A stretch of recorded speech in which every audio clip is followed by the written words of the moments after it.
All right, this is a follow-up to the last few videos that I've done on Serbia. 2 of those videos are on Patreon, so join me there if you wish to see them. In this video, I want to bring it all together. There's more to the story, and the more I dig, the clearer it becomes.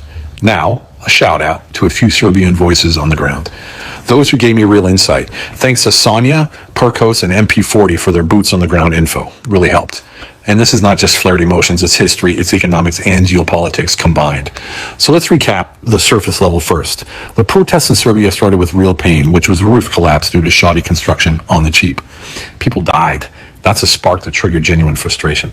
The youth, tired of corruption, of being ignored, of watching their country bleed, stood up and protested. That part's real. But what's also real is this. Those protests are now being weaponized. And that's the piece people missed in my video. I'll be more clear for those who didn't get my point yesterday. Because right now, Serbia is becoming the battlefield between East and West. Russia and China on one side, and the EU and the US on the other side. Serbia sits smack dab in the middle, geographically, politically, and strategically. And whoever controls Serbia controls part of the buffer zone between the two worlds. So here's the loop. Number 1, public outrage erupts. It's real. The media amplifies the students. That's emotional leverage.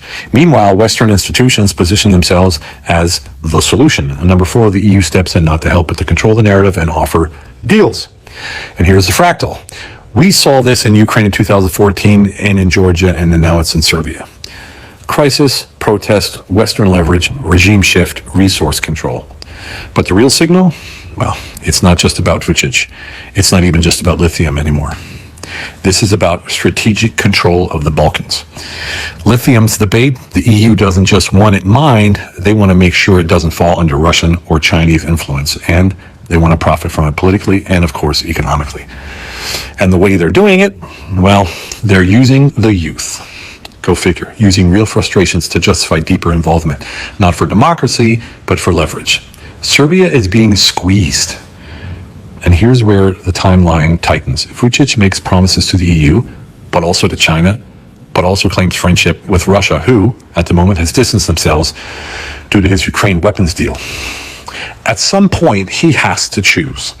And that's one of the reasons why the pressure is mounting right now. Because Serbia is becoming too important to be just neutral. It's a front line now. So while the students fight for justice, the global players are fighting for something else entirely. Control of the crossroads. This same loop is playing out everywhere. Look at America. Students hit the streets over Gaza. Anger is real, but notice how the media, the politicians, and tech platforms weaponize that anger to push agendas the protesters didn't even ask for. Look at Romania. Anti-corruption protests turned into backdoor EU compliance, foreign judicial restructuring, and quiet NATO expansions right under the surface. Same emotions, same formula, different stage.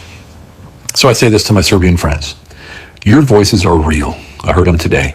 Your frustration is real, but beware of those who seek to redirect your power for their own gain. Don't fall for the corrupt EU propaganda. The world's watching, but not always for your freedom. Sometimes they're watching for how to use you. This is why we break down the signal, the loop, and the fractal. Because when you see the pattern, you stop getting played. And that's why I'm here. Not to teach, like I always say, but to signal. Hey, by the way, join me on Patreon where we go deeper, where we stay ahead of the headlines, and where we speak truth uncensored. Love to see you on the inside. Like i zaprati.